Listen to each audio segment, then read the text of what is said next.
한세대학교 영산신학대학원 채플 시간에 설교를 맡은 윤철종 목사입니다. 저는 2009년도에 한세대학교 영산신학대학원을 입학했고 2012년에 졸업을 했습니다. 대학원 다닐 때 교회를 개척해서 지금은 김포시 구례동에서 또 오고 싶은 교회 담임 목회자로 섬기고 있습니다. 여러분들이 이제 앞으로 이 시대에 거룩한 사역을 감당하게 될 텐데, 특별히 오늘 말씀은 잠언 27장 말씀입니다. 23절에 내 양떼의 형편을 부지런히 살피며 내 소떼에게 마음을 두라 라는 말씀 한 절 가지고 은혜를 나누고자 합니다. 이제는 여러분들께서 맡은 목회자로서의 그 과정을 공부하는 중에 있을 겁니다. 이때 성도들을 양떼로 본다면 그 형편을 부지런하게 살펴야 한다는 겁니다. 그리고 그 소떼에게 마음을 두라는 겁니다. 사람이 자기 일에 대해서 전문성을 갖고 있어야 됩니다. 그리고 공부를 열심히 해야 됩니다.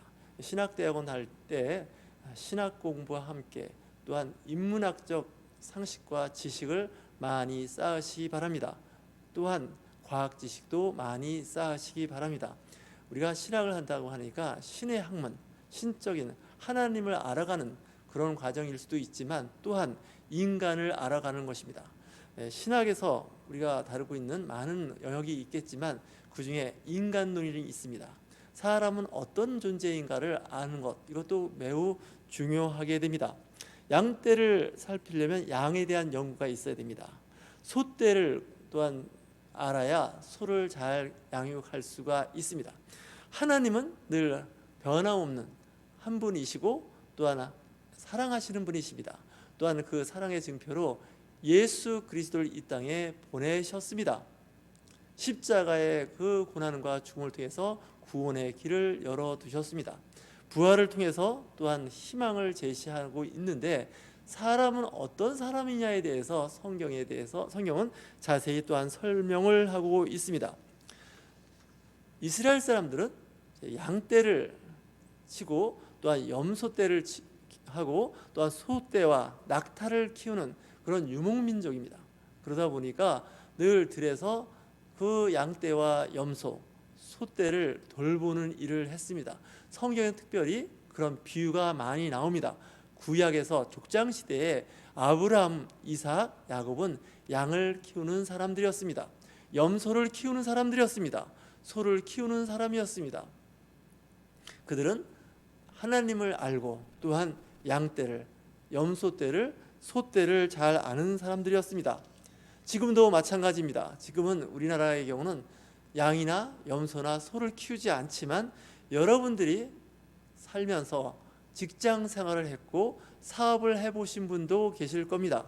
또한 순수하게 공부하신 분도 계실 겁니다. 하지만 이 모든 것들이 여러분들 사역에 또한 앞으로 사역을 준비하는 과정에서 매우 중요하게 사용될 것입니다. 과거에 내가 어떤 일을 했는지, 또한 앞으로 어떤 일을 해나가야 할지, 이런 준비가 잘 되어 있어야 할 것입니다.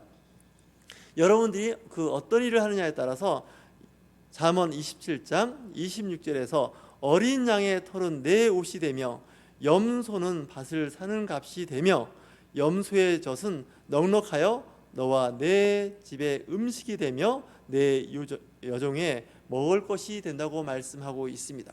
그러니까 내가 어떤 일을 하냐에 따라서 그 일로 인해서 내가 먹고 사는 문제가 해결될 수 있다는 것입니다. 특별히 사역도 예외는 아닙니다. 여러분들이 성도들을 어떻게 사랑하고 잘 보살피느냐에 따라서 여러분들의 사역이, 그 영역이 넓어질 것입니다. 그리고 그 몫을 여러분들이 받게 될 것입니다. 우리는 천국 가는 가이드를 하고 있는 일과 마찬가지입니다. 가이드는 그 가이드로서 일을 감당해야 되는데 같이 가는 사람들에게 좋은 구경과 또한 정보를 제공해야 되고, 또한 제때제때 식사와 음료를 제공해야 할 일이 바로 여행의 가이드가 감당해야 할 일입니다. 마치 우리가 천국으로 인도하는 역할을 한다면, 천국으로 성도를 이끌어 간다면 그 리더로서의 소질을 갖춰야 됩니다. 그 가는 길을 잘 알아야 합니다.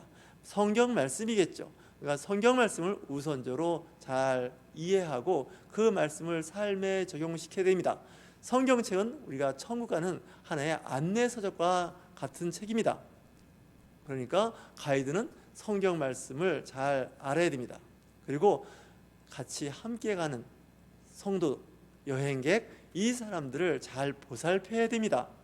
그들이 마실 물이 필요한지, 아니면 음식은 어떠한 음식을 좋아하는지, 그들이 앓고 있는 병이 어떤 병을 앓고 있는지, 그리고 그들은 어떠한 것을 좋아하는지, 이런 것을 면밀히 연구하셔야 됩니다.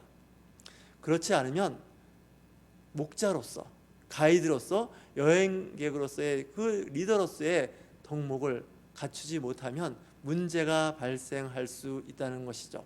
예를 들면 양이나 염소, 소는 초식 동물입니다.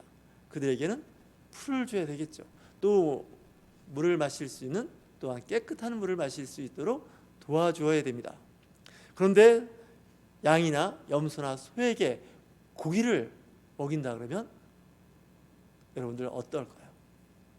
여러분들은 특별히 염소나 양, 소떼들이 어떠한 질병에 잘 걸리고 앓고 있는지에 대한 관심과 궁금증을 갖고 계실 겁니다. 이 부분을 잘 해결하신다면 여러분들은 좋은 목회자가 될 수 있을 것입니다. 특별히 여러분들은 공부하는 과정에서 목회학 석사 과정을 통해서 목회자가 되기 위한 그 과정을 공부하고 있는 것입니다. 여러분들 중에는 이제 부교육자로 또 일을 하게 되는 분도 계실 것이고, 또한 교회를 개척하여서 또 새로운 교회를 만들어가는 일을 시작하실 신대원생들도 있을 것입니다. 또한 일부는 해외 선교지에 가서 선교를 담당할 수 있는 그런 역량을 이 신학대학원에서 배우는 과정에 있는 학생도 있을 겁니다. 때로는 소수이겠지만 또 어떤 기관에 가서 기관 사역을 준비하는 분도 있을 것입니다. 원래 이 분야는 워낙 영역이 넓고 광범위합니다. 다양합니다. 여러분들이 살아오는 경험, 실력과 지식을 가지고 이제 일을 하게 되실 텐데 기도하시면서 잘 준비하시기 바랍니다. 특별히 창세기 31장을 보면 라반과 야곱이 하는 대화가 있습니다. 물론 이제 그 야곱은 외삼촌 라반 집에서 아내 4명과 함께 또한 자녀 그리고 양떼, 소떼를 몰고 이제 나오게 됩니다. 근데 라반과 그 야곱은 관계가 좋지 않았습니다. 헤어지는 과정에서 문제가 있었습니다. 외삼촌이 좀 여러 가지 이제 요즘 말하면 갑질하는 위치에 있었던 건 틀림이 없는 것 같습니다. 지금 40절을 제가 읽겠습니다. 창세기 31장 40절을 보면 내가 이와 같이 낮에는 더위와 밤에는 추위를 무릅쓰고 눈 붙일 겨루 염소를 돌보는 데 있어서 그 낮에 뜨거운 그 광야, 밤에는 또한 영하로 떨어지는 그 추위를 무릅쓰고도 잠을 자지 않고 양떼를 돌보았기 때문에, 소떼를 돌보았기 때문에 외삼촌은 큰 부자가 되었다는 겁니다. 내가 처음에 왔을 때 20년 전에 왔을 때는 별로 사람이 많지 않았습니다. 하지만 지금은 사람이 많아졌습니다. 내 사람을 데리고 이제 나갑니다. 그런데 나는 그 외삼촌에게 충분한 값을 지불했습니다. 20년 동안 같이 있는 동안에 저는 결혼을 하기 위해서 그 외삼촌에게 14년을 일을 했습니다. 그리고 외삼촌의 양떼를 돌보기 위해서 또한 6년을 외삼촌에게 봉사하였습니다. 하지만 이 기간 동안에 내 품삯을 10번이나 바꾸었다는 거죠. 상당한 불이익을 가졌다는 거죠. 상당히 억울했을 겁니다. 분노했을 겁니다. 하지만 야곱은 그걸 다 참았습니다. 하나님께서 복을 주십니다. 그가 하는 일마다 잘 되는 복을 허락하셨습니다. 형통의 복을 허락하셨습니다. 그런데 그가 어떤 성향의 사람이었느냐? 낮에는 더위와 밤에는 추위를 무릅쓰고 밤새워서 양떼를 돌보았다는 겁니다. 염소 떼와 소 떼를 돌보았다는 겁니다. 요즘 말하면 성도들을 돌보았다는 거죠. 성도들을 돌볼 때 그 성도에는 성향이 다양한 사람이 있습니다. 양 같은 성도가 있는가 하면 염소 같은 성도가 있고요, 소 같은 성도가 있습니다. 하지만 어쨌든 정말 낮과 밤을 가리지 않고 일을 잘 했다는 겁니다. 성실함이 있었습니다. 여러분들의 신학적 지식과 상식을 많이 알고 있다 할지라도, 인문학적 상식과 지식을 많이 있다 하더라도, 또한 과학적 소양을 많이 갖추고 그것을 잘 활용할 수 있는 능력이 있다 할지라도 여러분들 근면하고 성실하셔야 됩니다. 저는 이런 생각을 받습니다. 목회를 하는 동안에 새벽기도, 수요예배, 금요철야, 주일예배는 당연합니다. 이 영역에서 성실함이 있으셔야 한다고 저는 생각하는 사람입니다. 왜 성실해야 되느냐? 양을 돌볼 때 영적인 양육을 하게 됩니다. 이 영적인 양육에는요, 기도가 필수입니다. 말씀이 필수입니다. 그들의 안부를 묻고 그들이 힘들어하고 어려워하고 있는 그 부분을 면밀히 살펴서 기도하고 그들을 위로하는 말을 해야 하는 것입니다. 요한복음 21장에도 이런 말씀을 합니다. 예수님께서 베드로를 만나게 됩니다. 21장 15절에 내 어린 양을 먹이라는 말씀을 합니다. 네가 나를 사랑하느냐? 예, 제가 주님을 사랑합니다. 그럼 사랑한다면 내 어린 양을 돌보라는 겁니다. 16절 17절에 나오는 말씀이 동일합니다. 내 양을 치라는 거죠. 내 대신 예수 그리스도 목자 대신 너희들이 목동이 되어서 내 양을 돌봐줬으면 좋겠다라고 어찌 보면 권한을 베드로에게 일임하는 그런 말씀이 나옵니다. 그 말씀은 지금도 유효합니다. 예수님께서 여러분들에게 내 어린 양을 돌보라, 내 양을 치라고 말씀하고 있습니다. 성령님께서 이 시대에 우리와 함께 하십니다. 보혜사 성령님께서 땅 끝까지 우리가 있는 그곳에 함께 하시고 이 세상 끝날까지 함께 하십니다. 도우십니다. 성도들을 돌보시기 바랍니다. 그들을 사랑하시고 진정성 있는 애정을 갖고 그들을 돌보고 그들의 형편을 살피시기 바랍니다. 요한복음 21장 17절에 나오는 말씀, 3번 강조하시는 말씀, 내 양을 먹이라고 말씀하고 계십니다. 내 양을 치라고 말씀하고 있습니다. 여러분들 진정성 있는 사역, 진실한 사역, 정말 내 몸과 마음을 그들을 위해서 헌신할 수 있는 마음이 있다면 때로는 우리가 성경의 지식을 좀 모른다 할지라도, 내가 설교를 좀 잘 못한다 할지라도 문제가 되지 않습니다. 성도들은요, 목회자의 그 참된 마음을, 진정성을 보게 됩니다. 마치 양떼와 염소떼와 소떼는 그 목동의 그 마음을 상당히 빠르게 읽어냅니다. 나를 사랑하고 있는지, 나에 대한 관심이 있는지 끊임없이 체크하고 있다는 것입니다. 그 양의 털은 여러분들의 옷이 되고 염소는 밭을 사는데 값이 될 것이고 염소의 젖은 넉넉하여 너와 내 집의 음식이 되고 또한 직원들에게 먹이가, 요즘 말하면 월급을 줄 수 있다는 것입니다. 하나님은 우리 보고 그냥 하라고 하지 않습니다. 필요한 것을 채워주십니다. 그 목회에 대한 그 결실, 열매를 통해서 여러분들의 삶이 넉넉해지고 풍요로워졌으면 좋겠습니다. 목회는 한 영혼을 살리는 겁니다. 한 생명을 사랑하는 겁니다. 그러면 그 사랑의 대상, 섬김을 받는 그 대상은 그 마음을 읽어내게 됩니다. 그렇게 되면 우리가 흉어물이 있다 할지라도 다 용서하며 참아줄 수가 있다는 것입니다. 우리는 심음의 법칙을 알게 됩니다.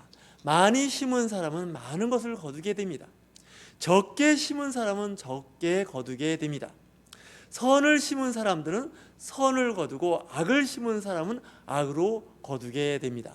여러분들이 인생을 어떻게 앞으로 살아가느냐에 따라서 여러분들의 삶, 나중에 하나님 앞에 결산을 하게 될 때 선을 거두는 사람이 있을 것입니다. 그리고 많이 거두는 사람이 있을 것입니다.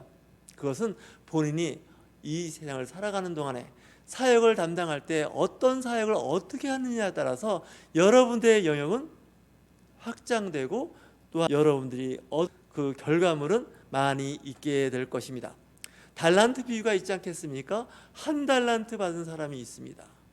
2달란트 받은 사람이 있고 5달란트 받은 사람이 있습니다. 경우에 따라서는 10달란트, 100달란트 받은 사람들이 있을 겁니다. 그 달란트를 가지고 사업을 하고 내지는 장사를 하고 그 어떤 일을 할 겁니다. 근데 하나님께서는 그 맡긴 달란트를 갖고 어느 날 결산을 할 때가 있을 겁니다. 여러분들이 신학대학원을 다니면서 공부한 것을 가지고 실질적인 생활에 적용하는 때가 올 것입니다. 그때 얼마나 그 삶에 잘 적용시켰느냐에 따라서 열매를 맺는 것. 지금은 이제 가을입니다. 가을에는 이제 오곡, 백과를 추수하는 계절입니다. 봄과 여름을 어떻게 농사를 지었느냐에 따라서 가을에 추수하는 것이 이제 결정되는 것이죠. 시간은 돌이킬 수가 없습니다. 여러분들이 어떻게 일을 시작했고 성실하고 근면함으로 했느냐에 따라서 분명히 결실을 맺게 되는 것입니다. 저는 여러분들에게 3가지를 말씀드리고 싶습니다. 먼저 사역을 잘 하려면, 목회를 잘 하려면, 목자장으로서의 맡은 바 직분을 잘 감당하려면 첫 번째 알아야 합니다. 여러분들 세상 학문을 등한시하지 마십시오. 내가 신학 공부를 했으니 과거에 내가 공부했던 거, 과거에 있던 것들을 무시하지 마십시오. 사도 바울은 내가 과거에 알던 모든 것을 배설물처럼 분토만도 못하게 여긴다고 했지만 사도 바울도 가만히 보면 자기의 과거의 학문과 지식, 배경을 활용해서 선교에 큰 일을 했습니다.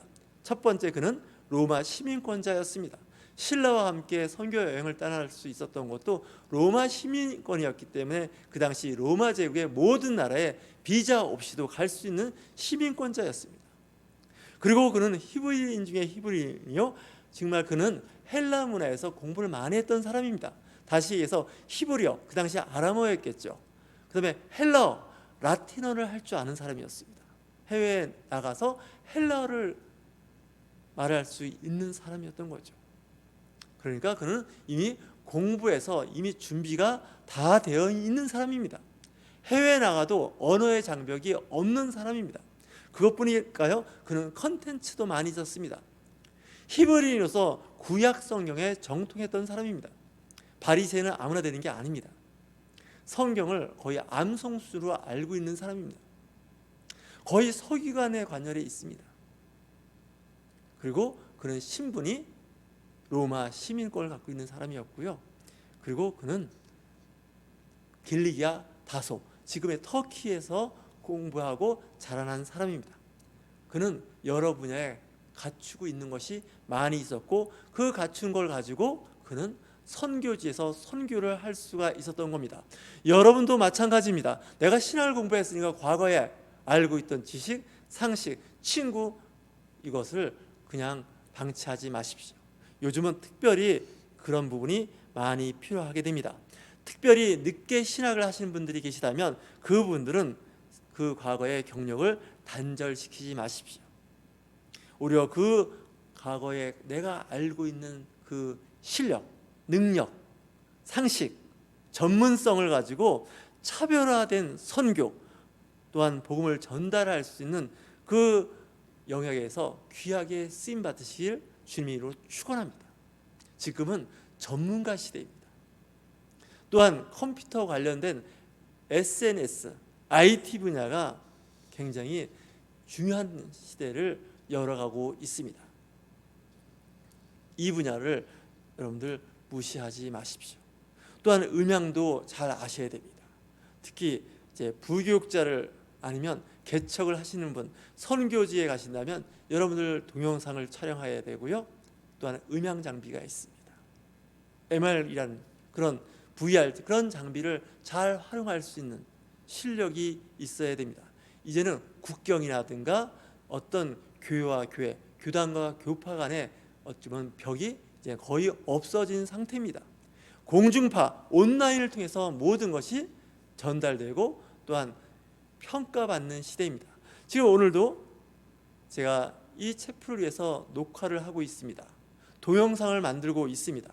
과거에는 제가 한세대학교 영산신학대학원에 가서 일을 해야 했고 또한 말씀을 선포해야 했겠지만 이제는 동영상으로 여러분들이 이제 체플 설교 말씀을 듣게 됩니다.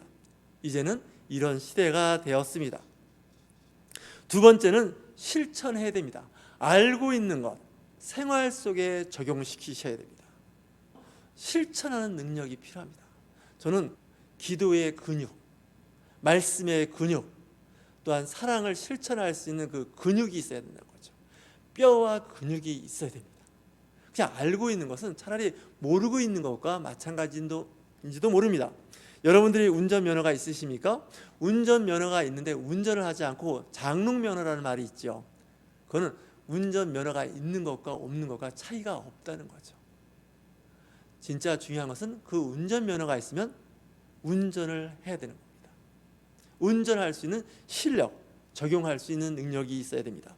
제가 신학대학원 다닐 때 제가 이런 생각을 봤습니다. 신학대학원생이 그 당시도 많이 있었는데 졸업하고 실질적으로 목회나 부교육자도 마찬가지입니다.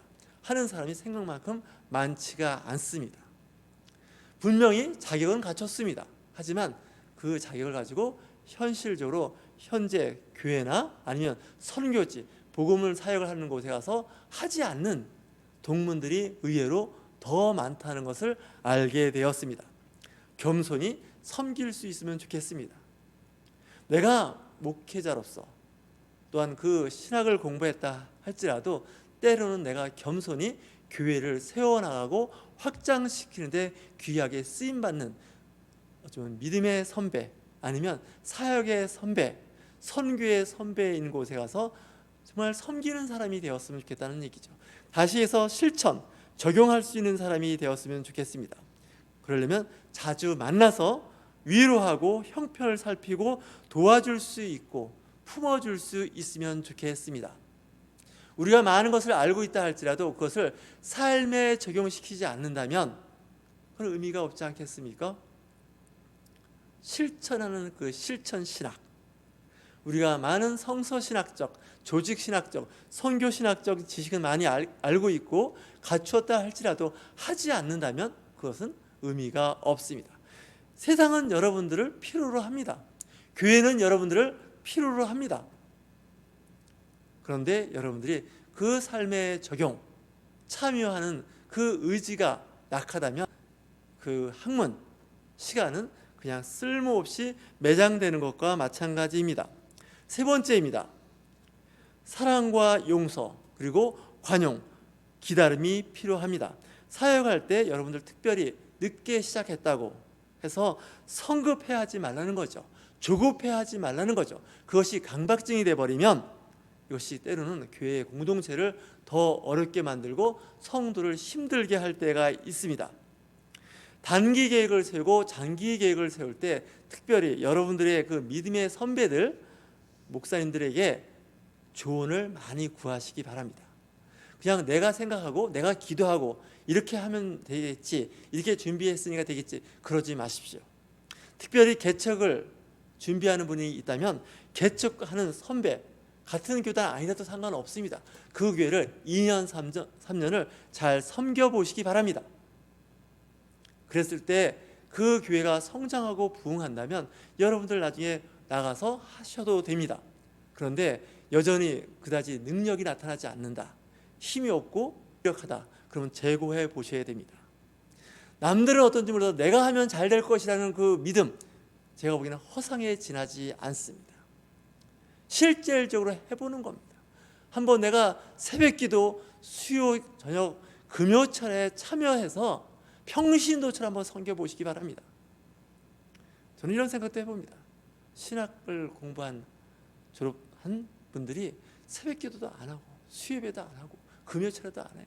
주일날 겨우 참석하는 정도로, 물론 지금은 코로나19라는 환경이지만요, 제가 졸업할 때는 그런 환경이 아니었음에도 불구하고 안 하는 거예요. 더 심한 말로 하면 평신도만도 못한 그런 신학대학원 졸업생들을 종종 볼 때마다 안타까웠어요. 저러려고 공부했나? 라는 생각이 드는 거예요. 공부하는 과정에서 이걸 배우셔야 됩니다. 성도들의 형편을 살펴보시기 바랍니다. 사랑하십시오.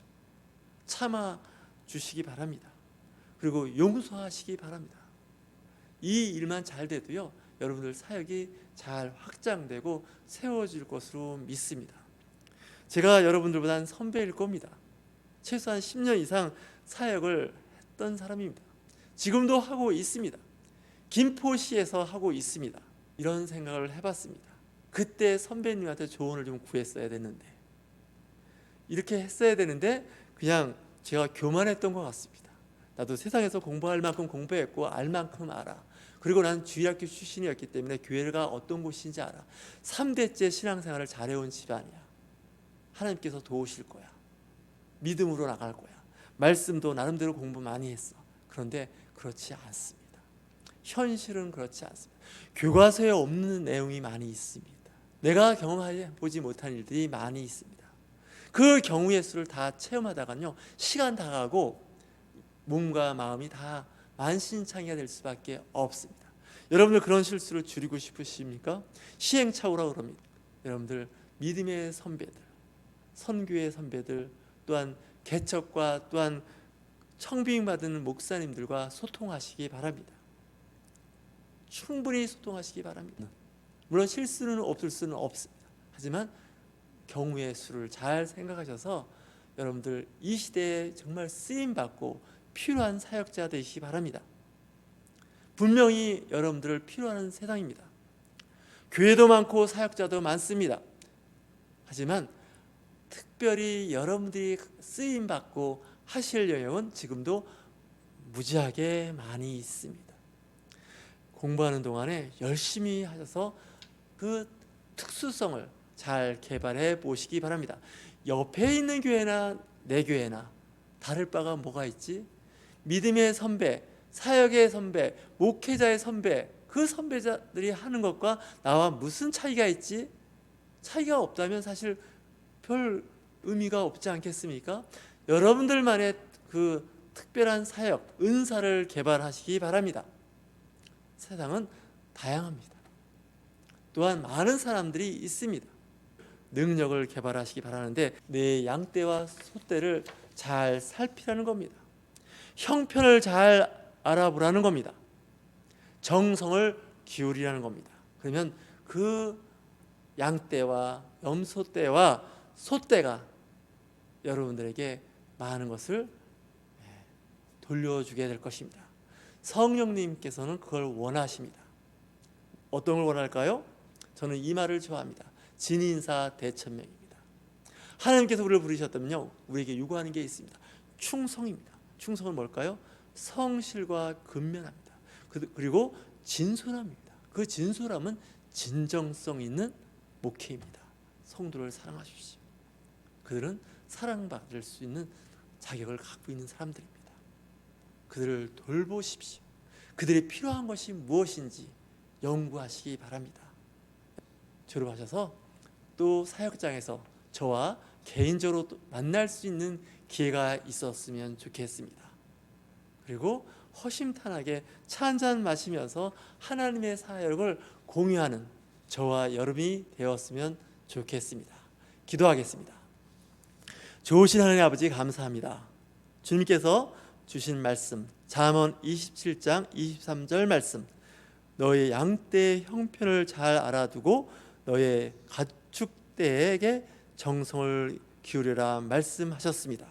주님, 이 시대에 한세대학교 영산신학대학원 학생들을 사랑하여 주시고 또한 교수님과 교직원들을 사랑하여 주시사 정말 이 시대에 귀하게 쓰임받는 한세대학교 영산신학대학원 되게 하여 주시사 특별히 성령님의 도우심을 따라서 이 은혜의 시대에 아름다운 목회를 할 수 있도록 도와주시옵소서.